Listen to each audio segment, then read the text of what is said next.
Hello and welcome to Luke Summer Books and Studios. My name is Luke, of course, and in this video we are going to continue on with the website.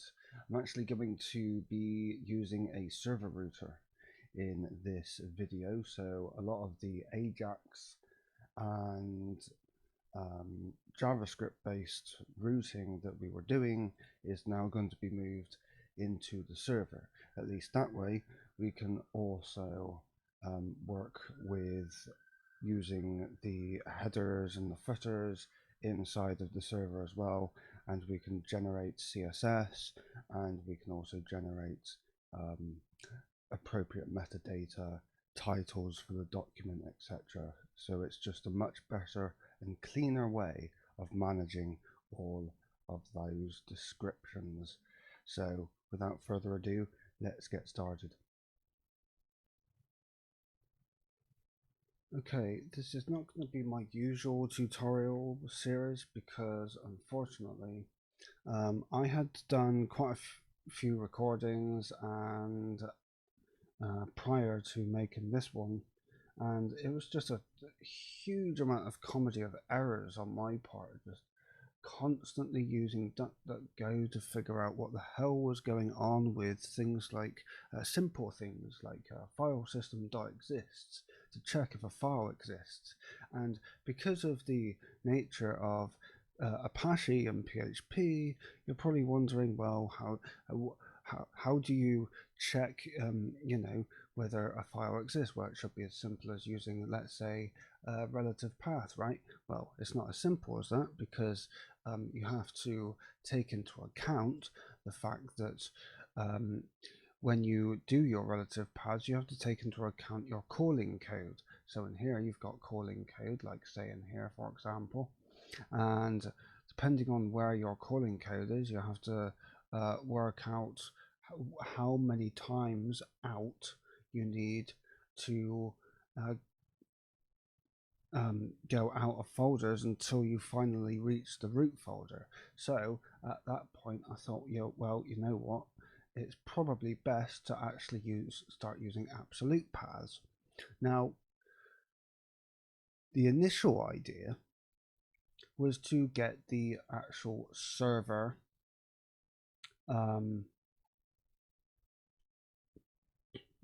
host name.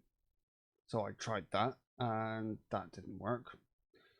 Then I tried a different format, and it was the case of getting the content basically and determining if it's null or not, and that ended up just being extremely slow, and pages just wouldn't load, it would just take forever.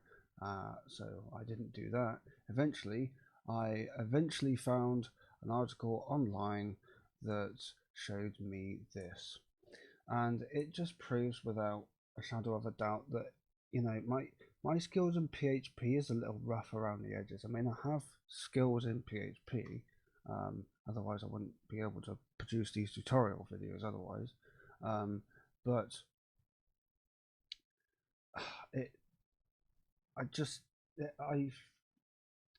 it's been so long since I actually touched PHP code and actually used PHP in an actual real website that actually doing tutorials on this.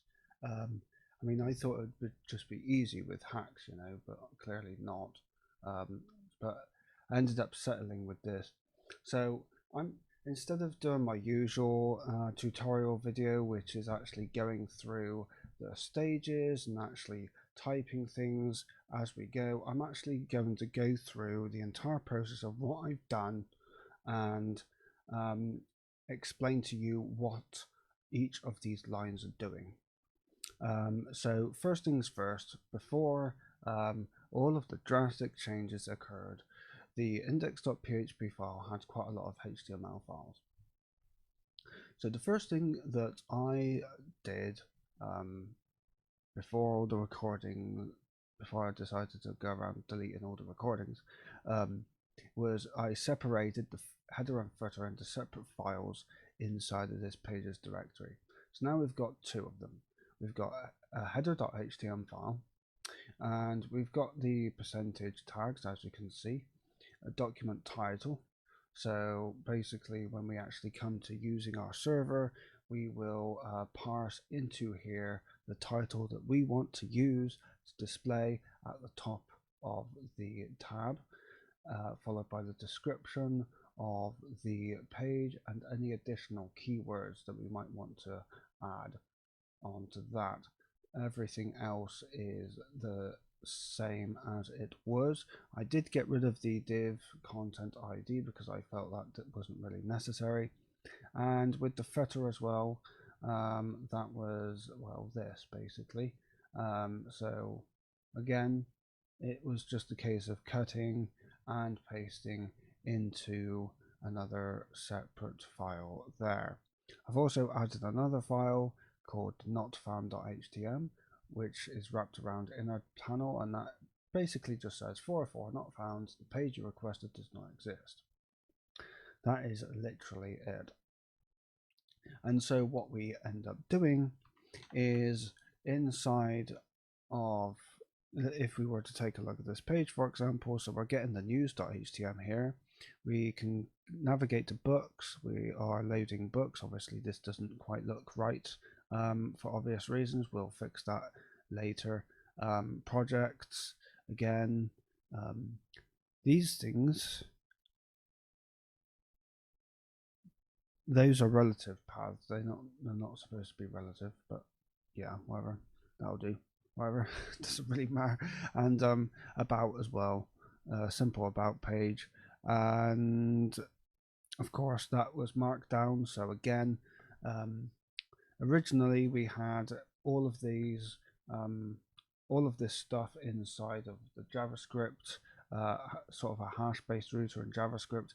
I'm moving to a PHP router, and the main reason being is because I would like to be able to, as seen inside of our header, put in things like document titles and descriptions, and I'd also like to generate CSS as well.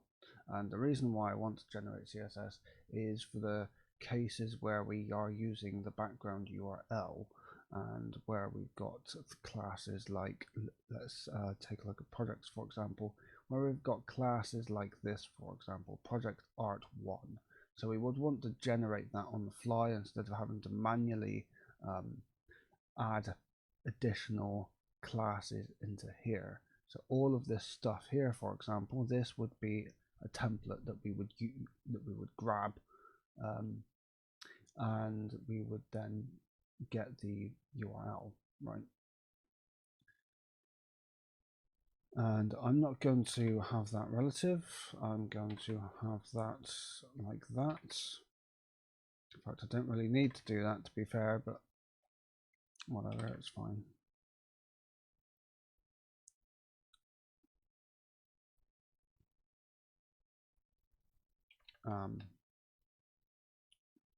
Yeah.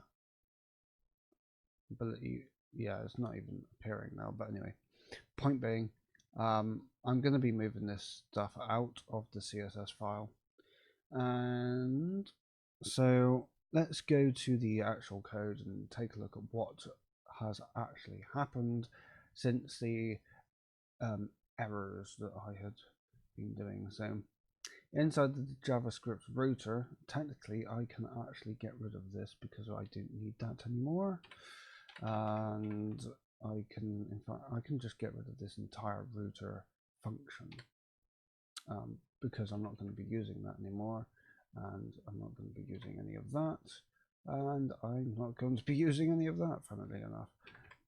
So we're not going to be touching the client now for quite a while, because the idea, at some point in the future, I would like to add a control panel that's actually going to be hash based, and depending on what page we're on,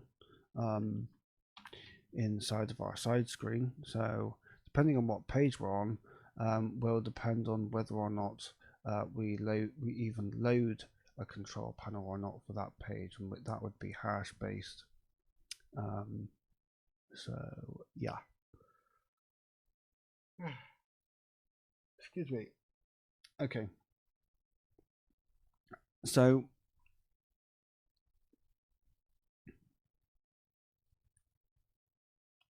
I'll work on this stuff tomorrow, I think, because well, just because.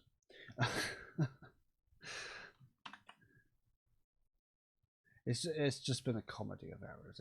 It's as simple as that. So basically, if we go back to here, I've got a htaccess file,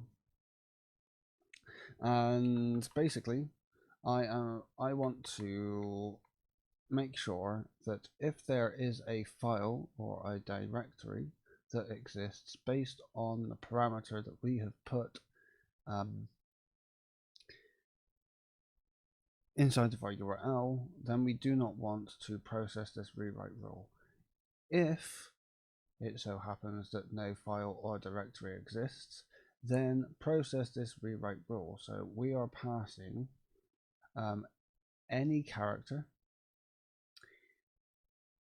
any series of characters into the $1. So that's basically the $1 is basically what comes after, the first thing that comes after the URL path after the host name or the document root, let's say. So that's where we've got that here, right? And what I'm doing is I'm saying go into the includes folder, which is of course here, and go and call index.php. So we go into here, we execute this, right? And then, oops, what I want to do is I want to set whatever the URL path that we entered is as the URL and put it into the page parameter there. So inside of our code, I mean, we have this usual stuff that we had in the last tutorial, and we're going through this. So we're getting that page parameter as demonstrated in the previous video, and we're going to be using that a little later. We're getting the root, so we want to get the document root. That's exactly the same as this here. And the reason I want to do that is because, well, as explained earlier at the beginning, there were multiple ways in which you could do this, but some of the ways weren't exactly as robust as other ways.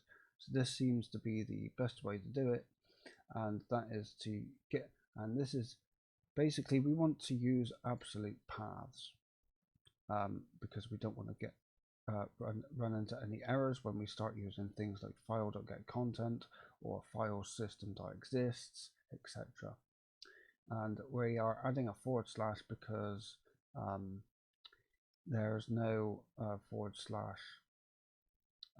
suffix onto this, so we're going to suffix that there. Next, I'm going to get the header content. That's the header.htm file, which is here. So I'm going to get all of this content, but I'm going to leave it for the time being because we're going to start replacing stuff like that later.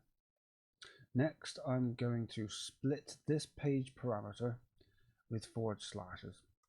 So you can imagine you've got a page parameter of, let's say, so we retrieved a page from here, and we've got our books, for example. So that's what that would look like. So we split that, and the first value there is quite simply books. Okay. So that's what that's doing. We're just going to declare also a body variable, and that's going to contain eventually HTML code that will come in between the header and the footer. We're going to switch on the roots, so we're going to take the first value of the roots. There should always be a first value there. If there isn't, then what the hell is going on, right?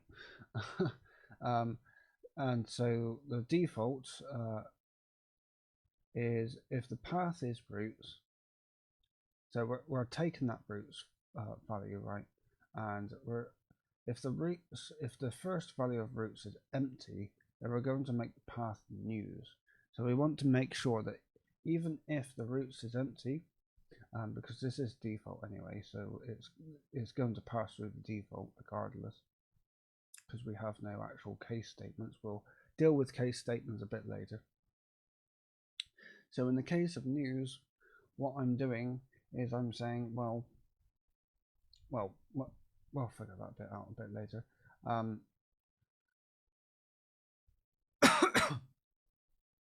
Next thing I want to do is I want to capitalize the first character of the path that we've got. So the path is news, right? Or books or projects. We want to capitalize the first letter and then retrieve the remaining part of that.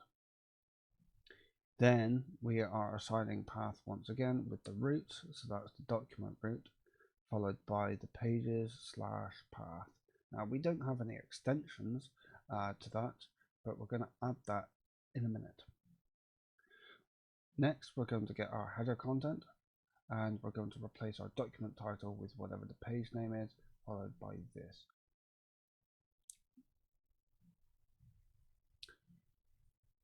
Now we're going to check whether certain files exist. So if the path, so let's say news or books or whatever it might be, so if this path exists .htm, then we are going to get that content and put it into the body. If that doesn't exist, then we're going to check to see if a markdown equivalent file exists, and if that is indeed the case, then instead we're going to get the content as usual, but this time I want to use the markdown.markdown to HTML, and because this is in Haxe context, I could move it from build.hxml into here, and it will just work, right? And then we wrap whatever the results are around the div class in our panel there. Finally, if nothing exists at all, then we're just going to get pages not found.html.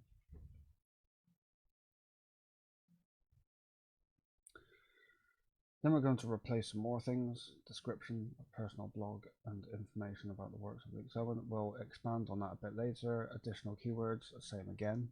We're going to expand on that a bit later. Oh, I should probably add another. That's actually a bug.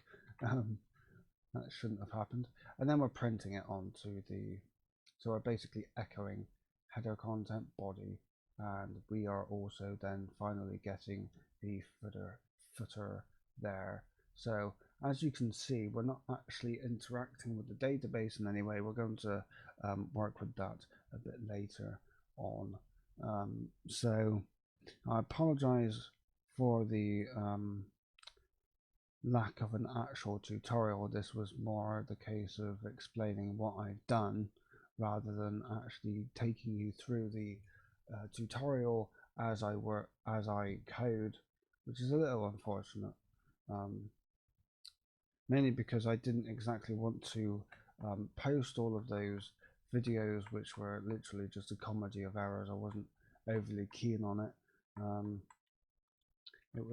It ended up becoming more than an hour's worth of content of me just basically not really knowing what I'm talking about, which is not exactly ideal for a tutorial video, as you can imagine. So that is that really. And if we were to go back to our side screen, and I go back to here, so as you can see, we've got all these things. Obviously, well, they're hash, that's still hash based. We're going to change that in a later thing anyway. So as you can see, we can go to each of these and everything will, well, mostly everything will work. So we're getting pages at least anyway. And again, with the search box, for example, this again is going to be done on the server. So yeah, I mean, this was a very short non-tutorial video. it's not really a tutorial. Like I said, it was really more me explaining what the code does. It's not really much of a tutorial per se, but anyway, um, let me know of this format though, because if you prefer this format, then maybe I'll use this format more often in the future, if that's what you prefer, or if you would rather me go and use the previous format, then that's fine.